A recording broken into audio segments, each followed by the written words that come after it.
विनायक दामोदर सावरकर का जन्म 28 में 1883 को महाराष्ट्र के नासिक डिस्ट्रिक्ट के भागोर गांव में एक मराठी ब्राह्मण हिंदू परिवार में हुआ। उनके परिवार में मां राधाबाई सावरकर और पिता दामोदर सावरकर के अलावा दो भाई गणेश और नारायण और एक बहन मैना भी थे।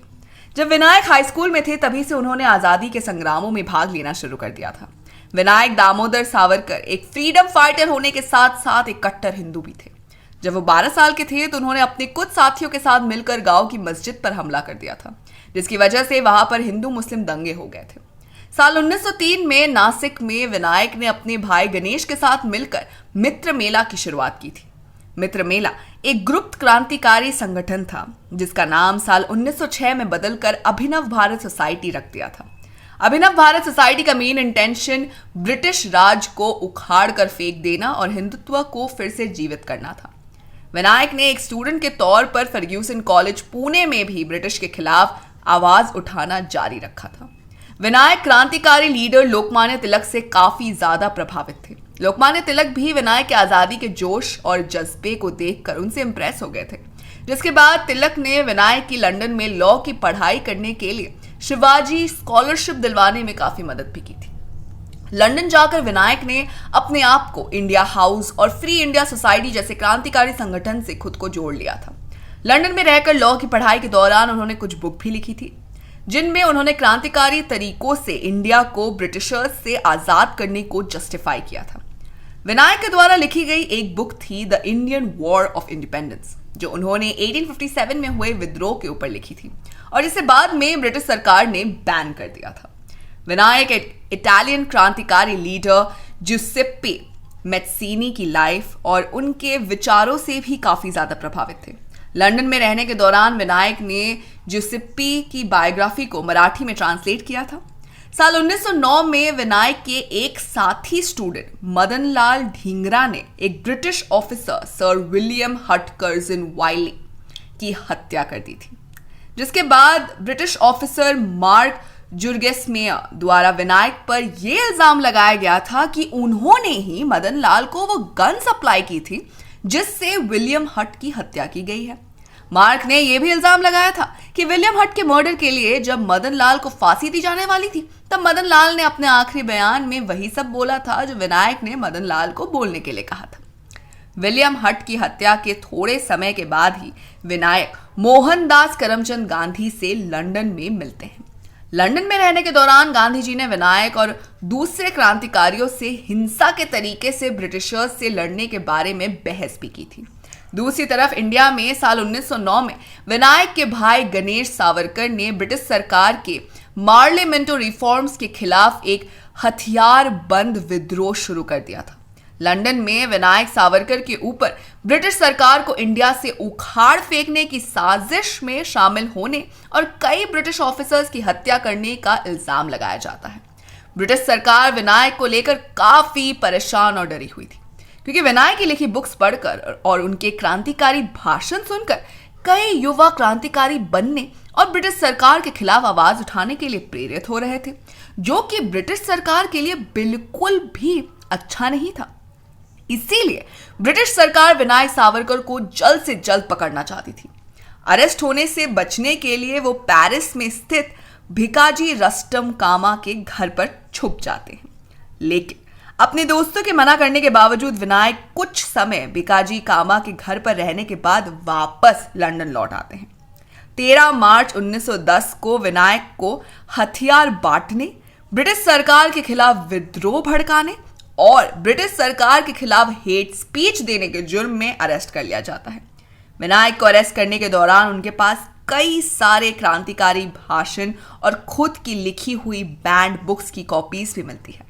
इसके साथ ही ब्रिटिश सरकार के पास इस बात के भी सबूत होते हैं कि विनायक ने 20 ब्राउनिंग हैंडगन्स इंडिया स्मगल की होती है, जिसमें से एक हैंडगन अनंत लक्ष्मण कन्हेरे ने साल 1909 में ब्रिटिश ऑफिसर AMT जैक्सन की हत्या करने के लिए यूज की थी। हालांकि विनायक के ऊपर ब्रिटेन और इंडिया दोनों कंट्रीज में अपराध करने के मामले दर्ज थे, लेकिन फिर भी ब्रिटिश सरकार ने विनायक को इंडियन कोर्ट में सजा सुनाने का डिसाइड किया। विनायक को एक मोरिया नाम की कमर्शियल शिप में कुछ पुलिस वालों के साथ इंडिया के लिए भेज दिया जाता है। अपने सफर के दौरान जब शिप फ्रांस के मेडिटेरियन बंदरगाह मार्सेल पर रुकती है तो विनायक शिप की विंडो से जंप कर के पानी में कूद जाते हैं। विनायक स्विमिंग करके किनारे पर पहुंचते हैं और मर्सीले बंदरगाह के फ्रेंच ऑफिसर से राजनीतिक शरण की मांग करते हैं। मर्सीले बंदरगाह के फ्रेंच ऑफिसर्स उनकी मांग को ठुकरा देते हैं और उन्हें वापस से ब्रिटिश पुलिस के हवाले कर देते हैं। जब फ्रांस की गवर्नमेंट को इस घटना के बारे में पता चलता है तो वो विनायक को फ्रांस वापस लाने के लिए कहते हैं और वो परमानेंट कोर्ट ऑफ आर्बिट्रेशन में अपील भी दाखिल कर देते हैं। ब्रिटिश गवर्नमेंट के विनायक सावरकर को फ्रांस के मर्सीले बंदरगाह से अरेस्ट करने की वजह से फ्रेंच गवर्नमेंट को ब्रिटिश गवर्नमेंट के खिलाफ जाना पड़ता है। फ्रेंच गवर्नमेंट ब्रिटिश गवर्नमेंट से इस बात पर बहस करने लगती है कि वो बिना जरूरी कानूनी कार्यवाही किए विनायक सावरकर को फ्रांस से अरेस्ट करके नहीं ले जा सकते, जिसके बाद साल 1910 में विनायक का case permanent court of international arbitration में चलता है और साल 1911 में कोर्ट अपना फैसला देती है। कोर्ट फैसला सुनाती है कि ब्रिटिश गवर्नमेंट को विनायक दामोदर सावरकर को फ्रेंच गवर्नमेंट को सौंपने की कोई जरूरत नहीं है और ब्रिटिश गवर्नमेंट विनायक को अपने साथ ले जा सकती है।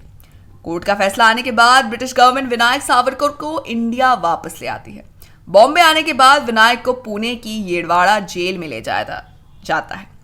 विनायक के ऊपर कई सारे इल्जाम लगाए जाते हैं, जिनमें से एक नासिक के कलेक्टर AMT जैक्सन की हत्या में शामिल होना और दूसरा ब्रिटिश सरकार के खिलाफ विद्रोह की साजिश रचना। विनायक दामोदर सावरकर जो उस समय 28 साल के थे, उन्हें इन दो केसेस में 50 साल की जेल की सजा सुनाई जाती है। 4 जुलाई 1911 को विनायक दामोदर सावरकर को अंडमान एंड निकोबार आइलैंड्स की बदनाम सेल्यूलर जेल, जो कि काला पानी के नाम से काफी फेमस है, उसमें भेज दिया जाता है। ब्रिटिश सरकार विनायक सावरकर को राजनैतिक कैदी घोषित कर देती है। अंडमान एंड निकोबार आइलैंड्स की सेल्यूलर जेल में आने के 1 महीने बाद ही विनायक सावरकर ने 30 अगस्त 1911 को अपनी पहली दया याचिका ब्रिटिश सरकार को भेजते हैं, लेकिन उनकी ये याचिका 3 सितंबर 1911 को ब्रिटिश सरकार के द्वारा रिजेक्ट कर दी जाती है। इसके बाद विनायक साल 1915 और साल 1917 में भी ब्रिटिश सरकार को दया याचिका भेजते हैं, लेकिन ब्रिटिश सरकार उनकी ये याचिकाएं भी रिजेक्ट कर देती है।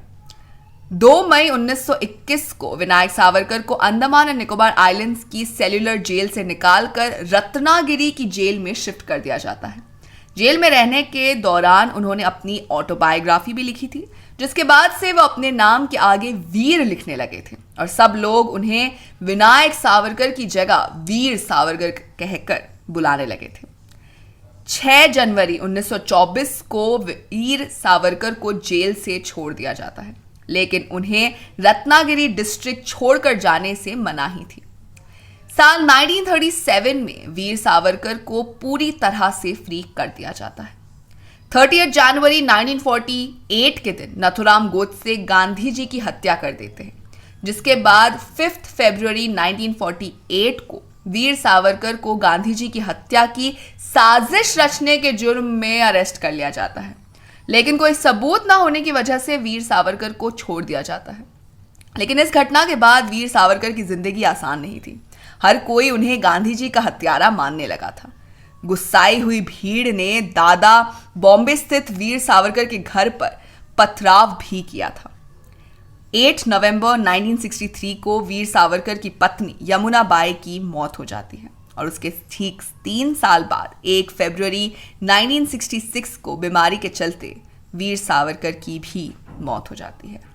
तो दोस्तों, ऐसी ही कहानी SS राजामौली हमें दिखा सकते हैं अपनी आने वाली फिल्म RRRR में। तो आपको ये वीडियो कैसी लगी हमें कमेंट बॉक्स में जरूर बताइएगा।